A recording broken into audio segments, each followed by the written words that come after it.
রেলগাড়ির কামরায় হঠাৎ দেখা, ভাবিনি সম্ভব হবে কোনোদিন।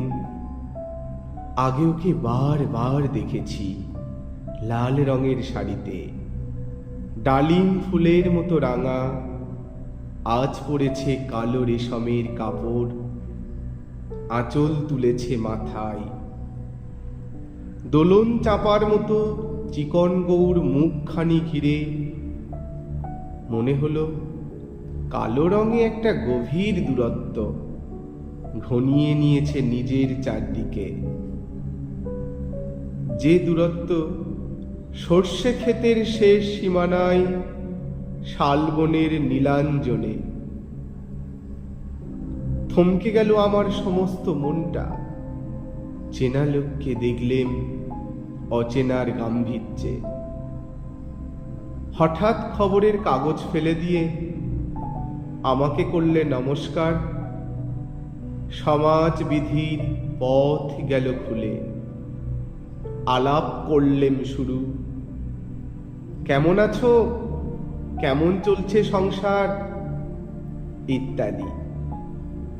সে রইল জানলার বাইরের দিকে চেয়ে, যেন কাছের দিনের ছোঁয়াচ পার হওয়া চাহনিতে। দিলে অত্যন্ত ছোট দুটো একটা জবাব, কোনোটা বা দিলেই না।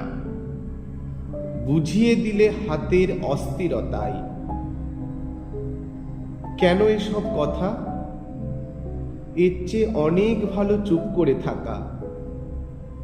আমি ছিলাম অন্য বেঞ্চিতে ওর সাথীদের সঙ্গে। এক সময়ে আঙুল নেড়ে জানালে কাছে আসতে। মনে হলো কম সাহস নয়। বসলুম ওর এক বেঞ্চিতে। গাড়ির আওয়াজের আড়ালে বললে মৃদু স্বরে, কিছু মনে করো না, সময় কোথা সময় নষ্ট করবার। আমাকে নামতে হবে পরের স্টেশনে। দূরে যাবে তুমি, দেখা হবে না আর কোনোদিনই।